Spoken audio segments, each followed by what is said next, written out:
Hello everyone, আশা করি সবাই ভালো আছেন। আজকের ভিডিওতে আমরা একটা দরকারি বিষয় নিয়ে আলোচনা করব। Air filter. এয়ার ফিল্টার পরিষ্কার করলে আসলে কিভাবে মাইলেজ বাড়ে। অনেকেই ভাবে ফুয়েল বা ইঞ্জিন অয়েলে মাইলেজ নির্ভর করে, কিন্তু আজ আমি আপনাদের সাথে আলোচনা করব ছোট্ট একটা এয়ার ফিল্টার, যেটার মাধ্যমে আমাদের বাইক অক্সিজেন পায়। এইটার মাধ্যমে আমাদের বাইকের রিয়েল পারফরমেন্স এবং মাইলেজ নির্ভর করে।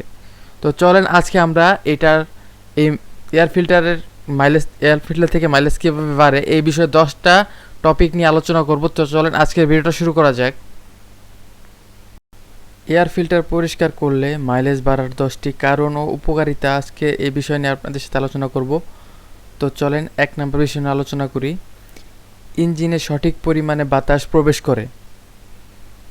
যদি এয়ার ফিল্টারটা পরিষ্কার থাকে, এয়ার ফিল্টার ময়লা থাকলে ইঞ্জিনে পর্যাপ্ত অক্সিজেন ঢুকতে পারে না।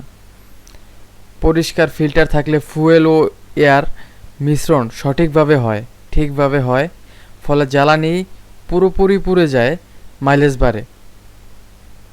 2 নাম্বার, ইঞ্জিনে কম চাপ পড়ে। ময়লা ফিল্টারে বাতাস আসা কমে যায়, ইঞ্জিনকে তখন বেশি পরিশ্রম করতে হয়। পরিষ্কার ফিল্টারের ইঞ্জিনের লোড কমায়, ফলে ফুয়েল খরচ কমে যায়।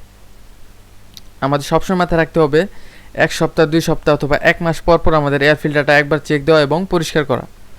3 নাম্বার, ইঞ্জিন পারফরমেন্স উন্নত হয়। পরিষ্কার এয়ার ফিল্টার থাকলে থ্রটল রেসপন্স ভালো হয়, বাইক স্পিড ও স্মুথ অ্যাক্সেলারেশন পায়, ফলে অপ্রয়োজনে গ্যাস টানতে হয় না, ফুয়েল সাশ্রয় হয়। এতে আমাদের বাইকের ইঞ্জিনও ওভারহিট হয় না, ইঞ্জিনে কার্বন জমে না। 4 নাম্বার, ডার্টি ফিল্টার মানে অসম্পূর্ণ জ্বালানি পূর্বে কার্বন জমবে। পরিষ্কার ফিল্টার রাখলে ইঞ্জিন ক্লিন থাকে, কম ফুয়েল পড়ে, লং টার্মে মাইলেজ ভালো থাকে। এটা অবশ্যই আমাদের খেয়াল রাখতে হবে। 5 নাম্বার, ইঞ্জিনের আয়ু বাড়ে। ধুলা মাটি ইঞ্জিনের ভিতর ঢুকলে ঘর্ষণ বাড়ে, ফলে পার্টস ক্ষয় হয়। পরিষ্কার ফিল্টার ইঞ্জিনকে রক্ষা করে, মানে কম রিপেয়ার খরচ ও স্থায়ী পারফরমেন্স পাওয়া যায় বাইক থেকে। 6 নাম্বার, স্পার্ক প্লাগ পরিষ্কার থাকে। পরিষ্কার রাখা। অসম্পূর্ণ দহন হলে স্পার্ক প্লাগে কার্বন জমে যায়।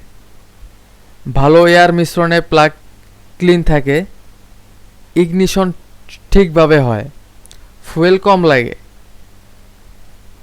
7 নাম্বার, ঠান্ডা ইঞ্জিনেও স্মুথ স্টার্ট হয়।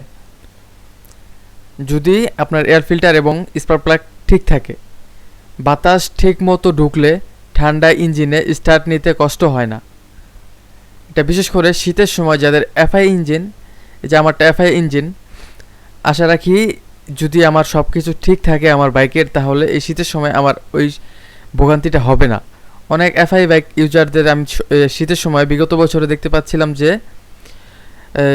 সকাল সকাল অনেকের যাদের এফআই বাইক তাদের ধাক্কায় স্টার্ট করতে হয়, তাদের বাইকের এয়ার ফিল্টার ক্লিন থাকে না, এই জন্য বাইকটা পরিপূর্ণ অক্সিজেন নিতে পারে না এবং বাইকটা স্টার্ট নেয় না।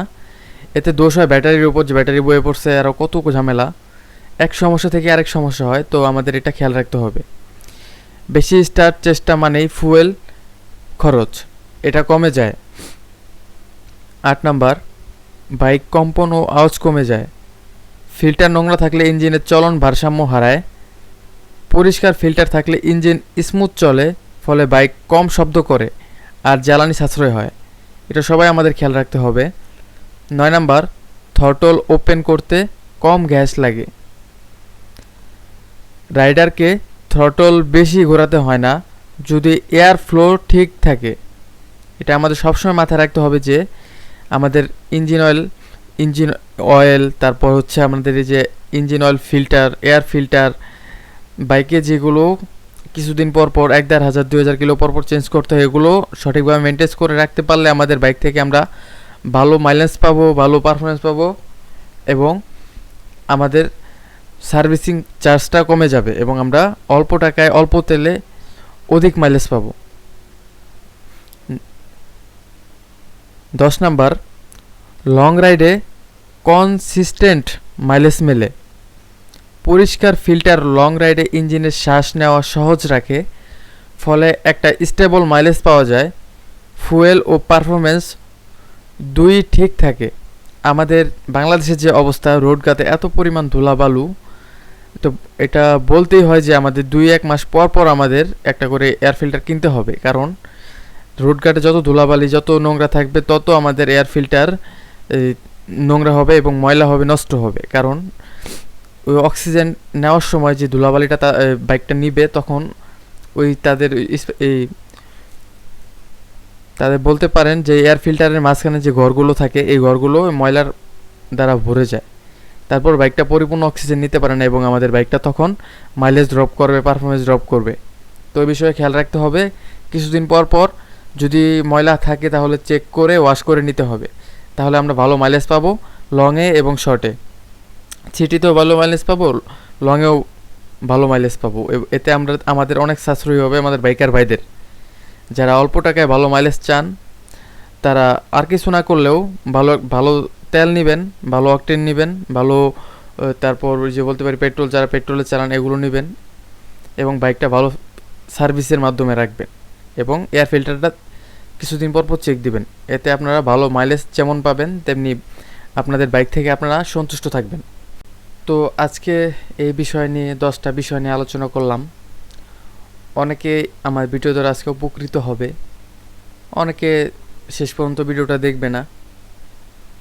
এটা যাদের দরকার তারাই সার্চ করে দেখবে, আর যারা দেখবে আমি চাইবো তারা অবশ্যই যেন আমার চ্যানেলটা সাবস্ক্রাইব করে পাশে থাকে, ছোটো ভাই হিসেবে সাপোর্ট করে।